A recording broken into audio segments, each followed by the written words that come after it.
How the narcissist loses their grip on themselves and reality. Think about that for a minute. Everyone, if you like the content, please like, subscribe, and share. So, you're now learning that the narcissist has lost their grip many more times than you ever thought possible. They lost their grip with you over and over again. They lose their grip with people you've never even met. They've lost their grip with other relationships they've had. You see, the narcissist cannot regulate themselves. And I've shared this for years. What regulation means to a human being, it means the ability to control your emotions and to understand that things don't always go your way. Essentially, when you're told the word no, that you have to learn that not everything happens when you want it to happen and how it happens. So that's why the narcissist can't regulate themselves. And what they do is they need to turn towards other people to regulate them for themselves, which means the other people, and you were one of these people, so was I, we were used as punching bags. We were used as sounding boards. We were used as people that regulate the narcissist. We were doing things for them because they didn't want to do these things themselves. Think about it. Think about what a child is. I can say this because I was a kid at one point, so were you. But when you were a little child, whatever age you're thinking of, if you didn't get what you wanted, well, maybe you held your breath, or you went in the corner, stomped your feet, or didn't eat your peas and carrots, etc. Well, what did that get you? Got you nowhere, because you probably had a proper upbringing, and perhaps your parents or somebody said, hey, we don't behave that way in this house. Finish your peas, finish your carrots, no pouting here. And if you don't have dessert. If you do, you can have dessert. But you learned right from wrong. You learned what values were. You learned what morals were. You learned what obligations were. You learned what commitment was. And you learned that, yeah, sometimes things don't go your way. Well, flip it. The person you're considering, they didn't have such structure in place. Or if they did, they ignored it. Because the person you're considering, they are lazy, they're a coward, they're a bully, they're shallow, they're hollow. And what they want to do, or wanted to do, is they wanted to just go through life like a bull in a china shop, destroying whatever they could get their grubby little fingers on. When you realize that the narcissist had a grip on you, and that grip is not only what is known as the trauma bond, the devaluation stage, the narcissistic fog, and so much more, when you realize they had a grip on you that you couldn't see it, you couldn't touch it, but you could feel it, and that grip is no longer on you or around you or tethered to you, that's a great thing. One of the main ingredients to healing for people, although most people don't understand this, is you need to understand that the abuser, the manipulator, yes, the narcissist, they did not care about you. They don't have love and they have no empathy. They want to take it from people and they want to spin it around and dump their toxicity into the empath. They want to steal all the empath's possessions, whatever they are, time, money, energy, love, relationships, health, hopes, dreams, aspirations. They want to steal all those things for themselves. That's why these relationships are energetic exchanges. Now let's talk about an energetic exchange for a minute. An exchange is usually when one person says, hey, I will do this, and B, you do that. So let's just think about what an exchange is. You go to the grocery store, you want to buy a couple watermelons, or you want to buy some grapefruit, or you want to buy some apples. Well, you go, you pick them out, you make sure that they're good and they look proper. And then you go to the attendant at the grocery store, or maybe a self-checkout, and you turn in your fiat currency, which is paper money, or your debit card, credit card, whatever it is, and you get a good or service or product, in this case fruit, in return. Well, that's a transaction. What I just shared with you, that's how you live your life, but you give money to get what you need. Same thing with a car, utilities, internet, clothes, etc. Well, that's how the narcissist treats people. I know things are clicking with you. You're like, oh my gosh, what is that? What it means is this. The narcissist doesn't treat human beings the way I treat human beings or the way you treat human beings. The narcissist treats human beings like that apple or like that orange or that cantaloupe or whatever other pieces of fruit I was talking about, or vegetables.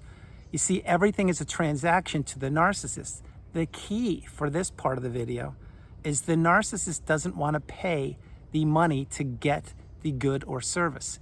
And in your case, they didn't want to pay anything, which is why they wore a mask, manipulated you, to get all the goodness from you. I really hope this is clicking with you, because it's really clicking with me. Which means this: when the narcissist continues to become unglued, when the narcissist continues to become unraveled, disheveled, when the narcissist continues to fumble through life because they lost the best thing they will ever have in you, and that is a fact, They will be scratching their balding head and their aging face, which has multiple lines in it now, and the gray hairs that they have no money to dye their hair with, because now they're living downstairs in the basement of a friend, and that friend is also a narcissist, and they only have 1 month rent on the place they're squatting in. There's no food sitting around in the house. The Xbox has been turned off, and the electricity bill will be killed or turned off in a couple of days because the 4th of July is here tomorrow, and Uncle Sam is saying, we'll give you lights for 2 more days, but then that's it. Then the narcissist has to go elsewhere. Why I just told you all that? It's because the narcissist is a sinking ship. They didn't want you to figure that out. The narcissist is a ticking time bomb.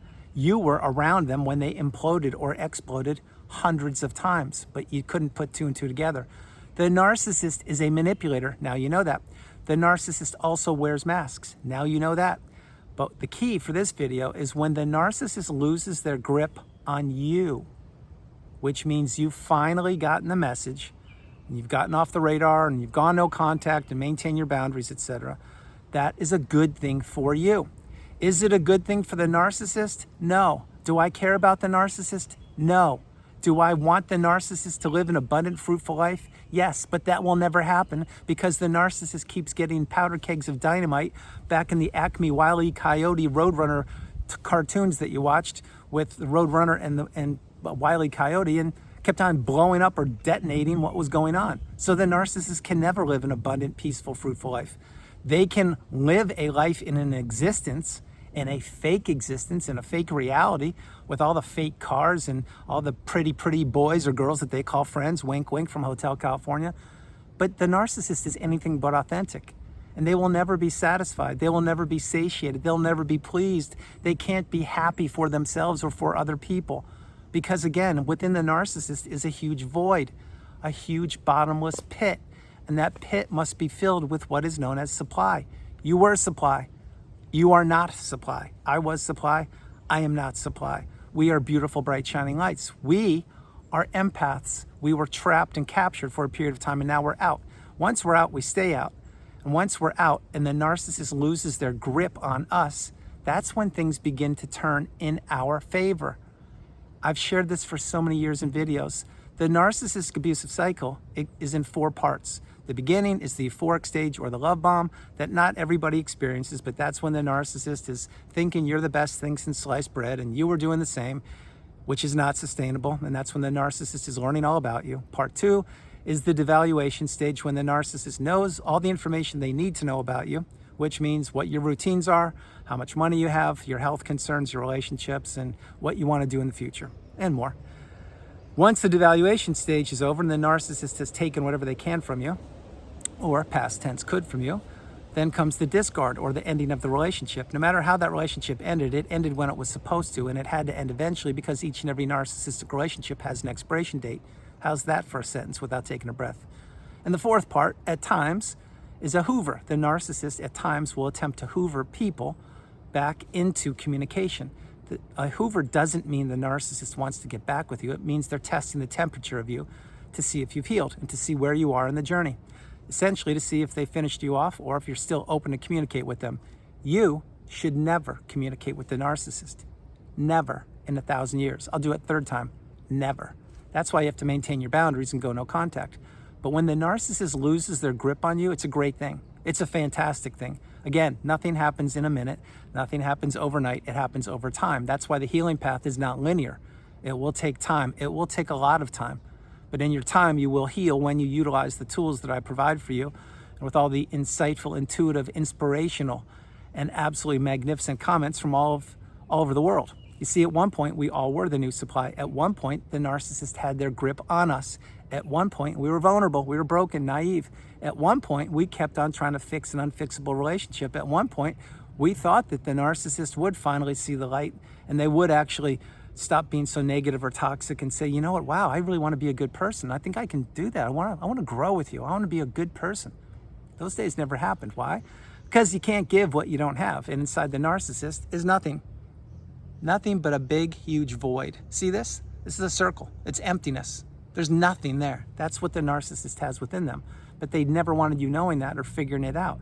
Which is why once the narcissist took whatever they could, most likely in your life, They discarded you, slithered away from you, or began to triangulate you or ghost you. They changed their behaviors around you once they knew that A, you were broken, B, you were going nowhere, C, you didn't have much in the tank, and D, you were still in the trauma bond or caught up or oblivious to what they were doing to you. I could talk about this for the next 10 weeks straight. All I need is a couple hours sleep, some water, maybe a place to sit down for a few minutes. But this is why the energy flows through me, because in the past, I was not being heard. In the past, I didn't have a voice, or well, I should say I had a voice, but I couldn't use it. In the past, my opinion didn't matter. In the past, what mattered was how much money I brought home and where that money would be directed, which would not be inwardly towards me. It would be elsewhere, wherever others wanted it to go. But once that all goes away, and I healed, just like you're doing, then you realize that everything you've ever wanted is within you. Narcissist didn't want you figuring that out. Truth be told, it took you a while to figure it out. It took me a long time to figure it out. When I did, that's when I closed the chapter of the book on the raging narcissist, went no contact, the rest is history.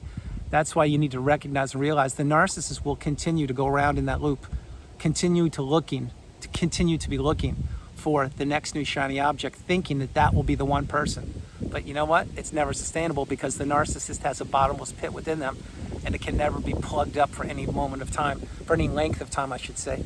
Everything, if you take away one thing from this video, take away this. Everything, and I mean everything, is temporary with the narcissist. So everyone, that's the video. I hope you liked it. I loved doing it from the beautiful Carolinas. This is Andrew. Namaste. Have a great afternoon, evening, or morning, no matter where you are on the planet. You are not alone. I love you all.